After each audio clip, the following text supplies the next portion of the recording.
Bienvenue dans nos 40 jours de prière dont le titre est « Attends la promesse ». Car c'est une prophétie dont le temps est déjà fixé. Elle marche vers son terme et elle ne mentira pas. Si elle tarde, attends-la, car elle s'accomplira certainement. Habakkuk 2, verset 3.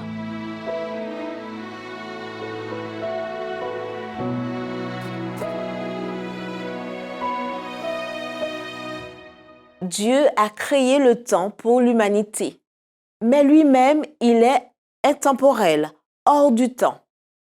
L'Éternel n'est pas limité par le temps, comme nous les humains, donc il est toujours à l'heure dans l'accomplissement de sa volonté. Lorsqu'il fait une promesse, le Seigneur l'accomplit toujours. Il fit la promesse à Abraham et sa femme Sarah qu'un jour ils auraient un fils, bien que Sarah était stérile. Cette promesse s'est accomplie 25 ans plus tard. Dieu a aussi fait la promesse à Joseph qu'un jour il régnerait sur ses frères. Des années après, Joseph est devenu le bras droit de Pharaon. Lorsque nous recevons une promesse de Dieu, nous sommes exhortés à attendre pour voir ce que Dieu va accomplir avec nous et pour nous. Nous devons garder ces promesses précieusement et prier pour cela. Ne doutez pas, la promesse que Dieu vous a faite s'accomplira certainement et en son temps. Lorsque Dieu fait une promesse, il l'accomplit toujours. Rappelons-nous ce qu'il a dit au prophète Jérémie. Il veille sur sa parole pour l'accomplir. Dieu n'est pas un homme pour mentir. Ce qu'il promet, il le fait. Nous devons croire dans les promesses de Dieu et ne jamais en douter, même si tout semble contraire. Parfois, nous devons faire notre part pour la réalisation de la promesse et d'autres fois, il nous faudra être patient.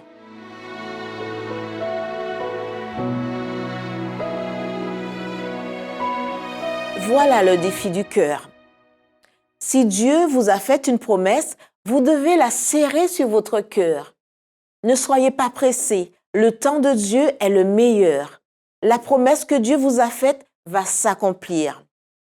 Dieu est toujours à l'heure dans l'exécution de ses projets en notre faveur.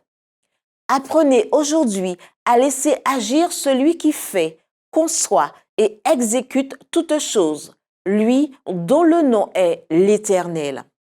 Ne cherchez pas à donner un coup de main à Dieu dans l'accomplissement de sa volonté. Laissez-le vous prendre afin de vous guider dans les voies de l'éternité.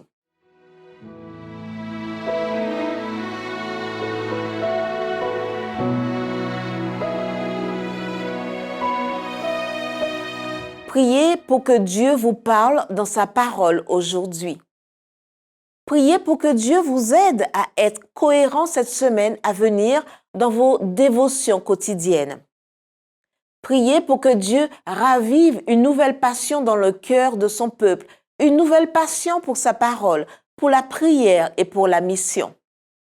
Priez pour qu'il ne s'agisse pas seulement de faire comme si de rien n'était lors de cette session de la conférence générale, mais d'un réveil spirituel qui nous donne les moyens d'atteindre ce monde pour Jésus.